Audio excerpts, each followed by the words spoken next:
जय माता दी।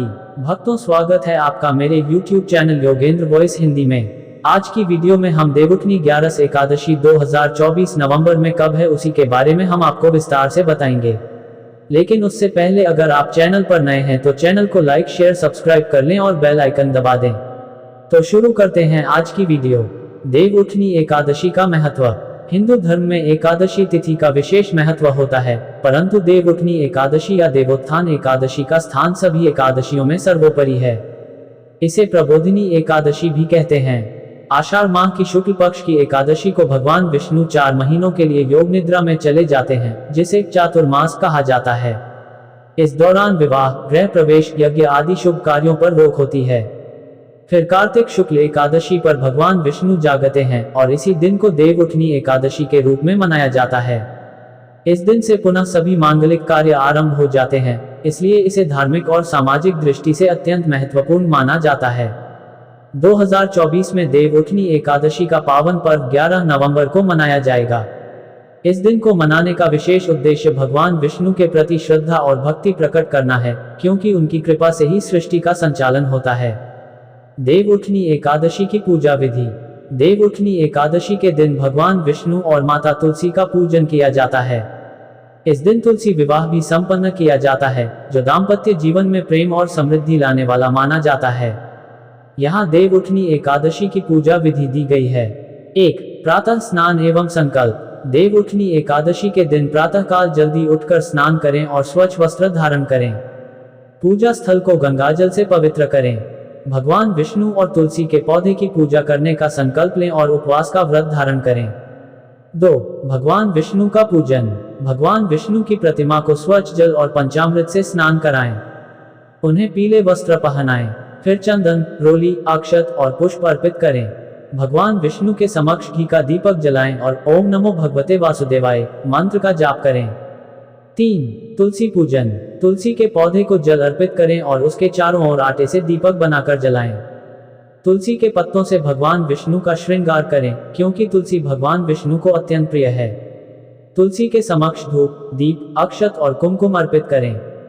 4. तुलसी विवाह। देवउठनी एकादशी के दिन तुलसी विवाह करने की परंपरा है। तुलसी विवाह के लिए तुलसी के पौधे को सजाकर दुल्हन के रूप में तैयार किया जाता है और उनके साथ भगवान शालिग्राम या भगवान विष्णु के प्रतीक स्वरूप का विवाह संपन्न किया जाता है। इसके लिए तुलसी और शालिग्राम के पास यथासंभव मंगल गीत गाए जाते हैं और विवाह के सभी विधानों का पालन किया जाता है। 5. आरती और भोग। पूजन के अंत में भगवान विष्णु और तुलसी माता की आरती करें।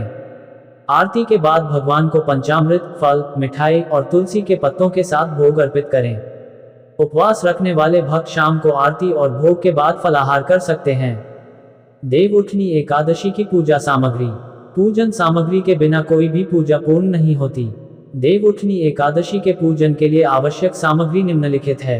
भगवान विष्णु और तुलसी की मूर्ति या चित्र, चंदन, रोली, हल्दी, कुमकुम, मौली, धागा, घी का दीपक, कपूर और धूप अगरबत्ती, तुलसी के पत्ते, पुष्पमाला और विभिन्न प्रकार के फूल, नैवेद्य, फल, मिठाई, पंचामृत, दूध, दही, घी, शहद और शक्कर का मिश्रण, जलपात्र, शंख, घंटी और पीले वस्त्र।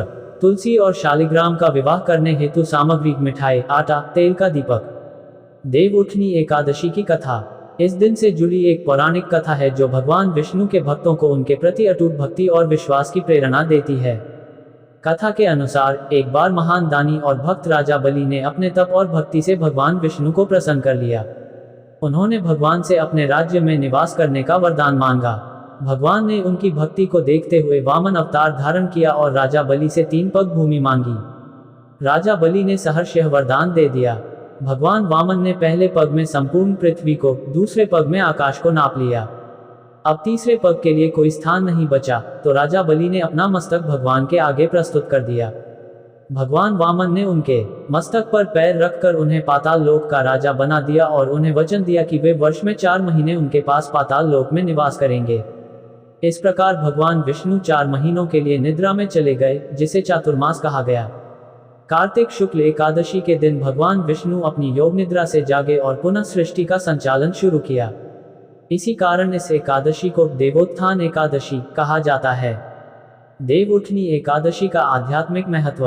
देवउठनी एकादशी का व्रत करने से व्यक्ति को पापों से मुक्ति और मोक्ष की प्राप्ति होती है। यह व्रत व्यक्ति के सभी दुखों का नाश करता है और उसे सुख समृद्धि का वरदान देता है। इस दिन भगवान विष्णु और माता लक्ष्मी का पूजन करने से घर में सुख शांति और समृद्धि का वास होता है। तुलसी विवाह का आयोजन विशेष रूप से दाम्पत्य जीवन में प्रेम और सौहार्द्रता लाने के लिए किया जाता है। माना जाता है कि देवउठनी एकादशी का व्रत करने से सभी पापों का नाश होता है और जीवन में सुख, शांति और समृद्धि का आगमन होता है। इस दिन भगवान विष्णु की आराधना करने से व्यक्ति को उनके आशीर्वाद की प्राप्ति होती है, जिससे उसका जीवन कल्याणमय होता है। तो भक्तों, कैसी लगी हमारी यह वीडियो? अगर वीडियो अच्छी लगी हो तो वीडियो को लाइक, शेयर, चैनल को सब्सक्राइब कर ले और कमेंट में जय माता दी जरूर लिखें। तो भक्तों, जय माता दी।